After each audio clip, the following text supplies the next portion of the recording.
Apple ने अपने iPhone का डिजाइन इस साल चेंज कर दिया है। लास्ट टाइम इन्होंने चेंज किया था 2 साल पहले आईफोन 12 के टाइम पे। हाँ, ज्यादा कुछ डिजाइन लैंग्वेज, डिजाइन फुटप्रिंट्स में कुछ फर्क नहीं आया, लेकिन काफी कुछ सारी चीजें नई है, जैसे dynamic island, always on display, 48 megapixel का कैमरा एंड व्हाट नॉट। आज की वीडियो में मैं लाया हूं आपके लिए आईफोन 14 प्रो का डिटेल्ड रिव्यू एंड आज जानेंगे कि ये फोन आपको खरीदना चाहिए कि नहीं। हाय गीक्स, मैं हूं समीर, आप देख रहे हैं Geeks blog Hindi and let's get started.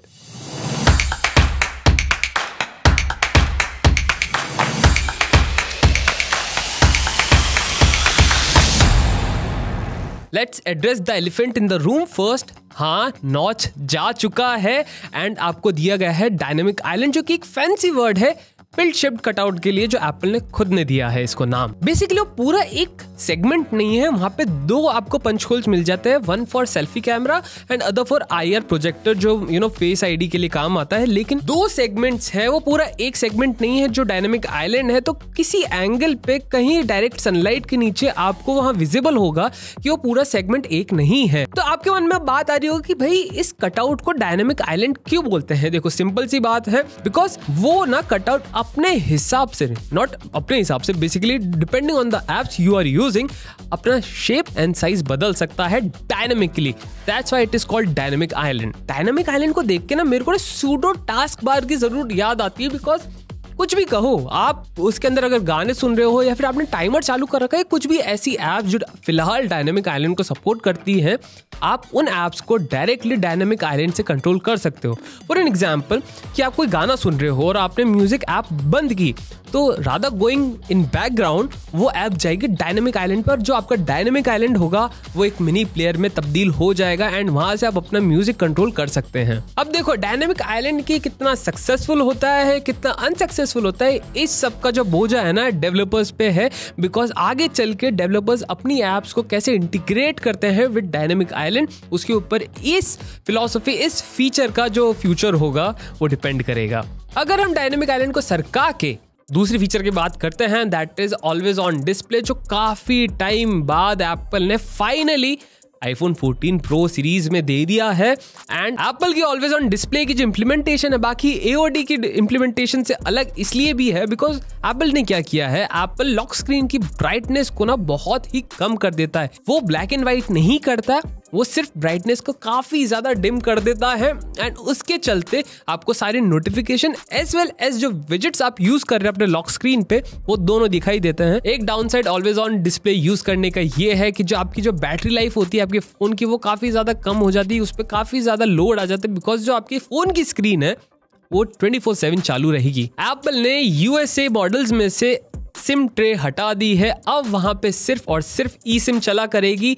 And आप अगर उनमें से हैं जो चाहते हैं एक USA मॉडल को इंपोर्ट करवाना इन इंडिया, तो please keep this in mind कि अगर आप उस फोन को लाते भी हो तो आप फिजिकल सिम यूज नहीं कर पाओगे, आपको ई सिम ही यूज करनी पड़ेगी। लेकिन एप्पल ने ना कंसोलेशन प्राइस में आपको दिया है SOS वाया सैटेलाइट, मतलब कि अगर आपके फोन में सिम ही नहीं है या फिर नेटवर्क ही नहीं आ रहा है, स्टिल आप हेल्प के लिए पुकार लगा सकते हो थ्रू सैटेलाइट। लेकिन वही चीज है कि जो ये सर्विस है वो काम करती है 911 पे। इसके ऊपर भी मैंने डेडिकेटेड वीडियो बना रखा है, तो प्लीज आप उसको जाके चेक कर सकते हैं। एक और फीचर एप्पल ने ऐसा दिया है आईफोन 14 प्रो के अंदर, जो वक्त आने पे ही उसके कितना यूजफुल है वो पता चल पाएगा, and that is car crash detection. तो इसमें आपका आईफोन क्या करेगा, वो हेल्प लेगा उसके एक्सेलेरोमीटर, बैरोमीटर और प्रेशर सेंसिटिव सेंसर्स की, जिसकी वजह से वो पता लगा पाएगा कि आपका एक्सीडेंट कब हुआ है एंड आपके कंसर्न पर्सन को ये इत्तला कर देगा कि भैया आपको हेल्प की जरूरत है, एंड वहां पे आपको हेल्प मिल जाएगी। अब बात करते हैं परफॉर्मेंस एंड गेमिंग की। देखो, परफॉर्मेंस एंड गेमिंग के मामले में ये वर्ल्ड का बेस्ट फोन है पीरियड, बिकॉज एप्पल ने इंट्रोड्यूस किया है A16 Bionic चिप इस फोन में, एंड नॉर्मल 14 में तो नहीं आया वो, ये सिर्फ प्रो सीरीज में उन्होंने लॉन्च किया है। एंड ट्रस्ट में, it is one of the best mobile chipset ever created on this planet. IPhone 14 pro इतना फास्ट है, आप कुछ भी ओपन कर लो सब फटाक से ओपन होता है। कुछ भी नेविगेशन क्लोज करनी हो, स्विच करनी हो, या फिर आप iOS ही नेविगेट क्यों नहीं कर रहे हो, स्पेशली जब आप डायनेमिक आइलैंड से इंटरेक्शन कर रहे हो, उसको छेड़ रहे हो, उसको उंगली कर रहे हो, तब जिस तरीके के एनिमेशंस निकल के आते हैं एंड जो फिजिक्स यूज किया है एप्पल ने इस फोन के अंदर that is mind boggling. And आपको एक और चीज मैं बता देता हूं कि A16 Bionic जो है वो 4 नैनोमीटर पे बेस्ड है, जिसकी वजह से वो उतनी ही एफिशिएंट है जितनी लास्ट ईयर की चिप थी, लेकिन वो ऑफर करती है ज्यादा power. Hence, better gaming, better performance, better multitasking and better entertainment। लेकिन एक बात फिर भी ये है कि गेमिंग करते वक्त iPhone 14 Pro भी हीट होता है। हाँ, एकदम मतलब हॉट नहीं हो जाता, वार्म होता है, लेकिन कंपेयर टू लास्ट जनरेशन इस बार एप्पल ने काफ़ी अच्छी चीज़ ये की है कि जो हीट डिसिपेशन है वो काफ़ी अच्छा है। एंड जो आपका फ़ोन है वो कंपेयर टू लास्ट जनरेशन ज़्यादा देर हीट नहीं एब्जॉर्ब करता, आई मीन ज़्यादा देर वो गर्म नहीं रहता, तुरंत ठंडा हो जाता है। उसकी वजह से जो आपको गेमिंग एक्सपीरियंस मिलता है एंड जो ओवरऑल परफॉर्मेंस मिलती है वो काफ़ी अच्छी होती है। गेमिंग करने में मेरे को इस फोन पे बहुत मजा आया। One of my best experience था ये गेमिंग का in any phone ever, because A16 Bionic 120 Hz pro motion display and trust में जो रिस्पॉन्सिवनेस है एंड जो कलर एक्यूरेसी है वो इतना बढ़िया है, एंड जो वाइब्रेशन मोटर है, ओवरऑल आपको गेमिंग में बहुत ही मजा आने वाला है। अगर गेमिंग में नहीं तो normal day to day usage में भी काफी ज्यादा मजा आपको आने वाला है, बिकॉज ओवरऑल जो एक्सपीरियंस देता है Apple with this phone is just next level. iPhone 6s के टाइम से आईफोन में मेगापिक्सल काउंट कभी बढ़ा ही नहीं, हमेशा 12 मेगापिक्सल का ही था, लेकिन एप्पल ने iPhone 14 Pro and Pro Max के साथ 48 मेगापिक्सल का सेंसर इंट्रोड्यूस कर दिया है इस साल। दो iPhone 14 Pro हैज 48 मेगापिक्सल का कैमरा सेंसर, लेकिन वो बाय डिफॉल्ट 12 मेगापिक्सल की ही फोटो खींचता है, बिकॉज वो यूज करता है पिक्सल बिनिंग टेक्नोलॉजी। तो अब मेरे से आप पूछेंगे पिक्सल बिनिंग का मतलब होता क्या है? पिक्सल बिनिंग का मतलब ये होता है कि जब आप अपने आईफोन से 48 मेगापिक्सल की फोटो खींचोगे तब आपका आईफोन कैप्चर करते वक्त वो फोटो प्रोसेसिंग करेगा कि जो 4 पिक्सल होंगे वो उसको 1 में कन्वर्ट करेगा, एंड देन आपकी जो 48 मेगापिक्सल की जो फोटो होगी उसको कंप्रेस करेगा इन 12 मेगापिक्सल, एंड जो फोटो निकल के आएगी वो बेटर होगी बिकॉज वहाँ पिक्सल बिनिंग यूज हुई है। Thus it will have better contrast, better dynamic range and better colour accuracy and obviously better low light performance. इस बार एप्पल ने आपको 2x का भी ऑप्शन दिया है, इसमें भी कुछ तीर नहीं मारा एप्पल ने। इधर आपको बेसिकली क्या किया एप्पल ने, आपकी जो 48 मेगापिक्सल की जो फोटो रहेगी उसके सिर्फ और सिर्फ मिडिल सेक्शन वो लेता है 12 मेगापिक्सल निकाल के एंड बाकी सब क्रॉप आउट कर देता है। तो basically it is a digital zoom. अगर आप चाहते हैं उस 48 मेगापिक्सल सेंसर को फुल ऑप्टिमम लेवल पे यूज करना, then you have to shoot photos in ProRAW format, जो एप्पल का नेटिव फॉर्मेट है।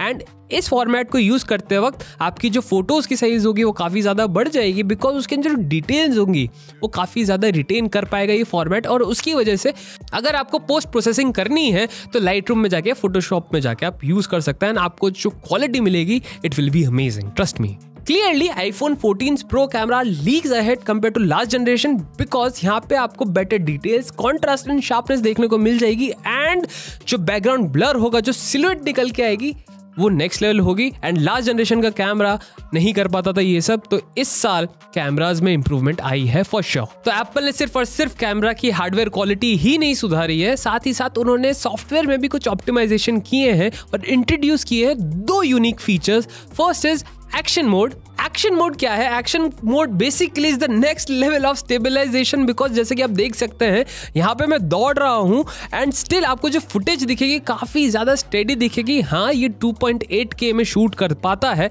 बिकॉज क्या 4K में ही शूट करता है and then it has to crop the necessary portion to make it steady. उस चक्कर में ये 2.8K पे ही कैप्ड है, लेकिन इसका मतलब ये नहीं कि फुटेज की जो क्वालिटी है वो गंदी है। लो लाइट में इसकी परफॉर्मेंस काफी ज्यादा जिटरी है और मैं सजेस्ट नहीं करूंगा आपको इसको यूज करना इन लो लाइट, बिकॉज जो आउटपुट निकल के आएगा वो अप टू द मार्क नहीं होगा। आप खुद इस चीज को रिग्रेट करोगे कि आपने इसको शूट ही क्यों किया। जो दूसरा फीचर है that is photonic engine. Photonic engine basically क्या करता है, आपकी जो भी फोटोज क्लिक कर आप कोई भी लेंस से, उसकी जो एल्गोरिथम है उन्होंने अपडेट की है, उसके चलते जो भी फोटोज निकल के आती हैं वो काफी ज्यादा बेटर है compare to last generation. Even दो लेंसेज कई जगह सेम यूज हो रहे हैं, उसके बावजूद भी फोटोनिक इंजन की हेल्प से picture quality are 2 different things compare to this और दिस। वैसे लगभग सारी बातें तो हम कर ही चुके, लेकिन अब बात करते हैं बैटरी की, जो कि होती है one of the most important aspect of any phone. मेरा जो यूसेज था काफी ज्यादा हेवी था। मैंने AOD 24/7 ऑन रखा, मैंने उस पर डेटा चालू रखा, वाईफाई ऑन रखा, ब्लूटूथ ऑन रखा, सब कुछ ऑन था। फिर मैं उस पर गेमिंग कर रहा था, मैं वीडियोस देखे हैं, प्राइम पे मैंने मूवीज निपटाई हैं बिकॉज संडे था कल परसों। तो मैं चाह रहा था कि मैं इस फोन को एक्सप्लॉइट कर सकूं। एक्सप्लॉइटेशन के बाद भी ये फोन ने पूरा एक दिन निकाला है एंड मैं ये कह सकता हूं कि इतना पावरफुल फोन अगर एक दिन भी कंप्लीट कर रहा है विद सच हैवी टास्क तो it has a good battery life, trust me. On surface 13 Pro 14 Pro में कुछ ज़्यादा आपको डिफरेंस लगेगा नहीं, लेकिन जैसे आप इन डेप्थ जाते हो इस चीज़ में आपको पता लगता है कि 14 Pro it's totally new phone. नया चिप मिलेगा, नई स्क्रीन मिलेगी, नया डिज़ाइन मिलेगा। हाँ, सिलुएट वही है, नए कैमराज आपको मिल जाएंगे और काफ़ी ज़्यादा इम्प्रूव्ड एक्सपीरियंस आपको मिलेगा विथ डायनेमिक आइलैंड। बिकॉज उस फीचर के चलते ही, अकेले उस फीचर के चलते ही ये फोन काफी ज्यादा बिक रहा है। एप्पल को भी पता था अगर वो इस फोन को सिर्फ और सिर्फ पिल शिफ्ट कटआउट के साथ निकाल देते तो शायद वो इतना बड़ा हाइप क्रिएट ना होता, but they made a bug into a feature and here it is dynamic island। तो अगर मैं वर्डिक्ट की बात करूं तो आपको मिलता है better camera, better screen, new features and better performance. You are getting upgrades in every department अगर आप 14 Pro के साथ जाते हो एट द सेम प्राइस। वैसे ही जैसे आप अपग्रेड हो जाओगे, इस वीडियो को लाइक करके, चैनल को सब्सक्राइब करके and press the bell icon ताकि आप ऐसे सारे वीडियोस मिस ना कर पाओ। और कमेंट सेक्शन में जाके जरूर बताइए आपका फेवरेट फीचर क्या है iPhone 14 Pro का। तो अगर आप इंटरेस्टेड है एवरीथिंग एप्पल के बारे में तो ऐप स्टोर पे जाइए, IGB ऐप सर्च कीजिए एंड डाउनलोड कीजिए और मजे लीजिए ओनली एप्पल कंटेंट का। And on this note, this is me Samir and I'll gonna see you in the next one. Tata, see ya, bye bye.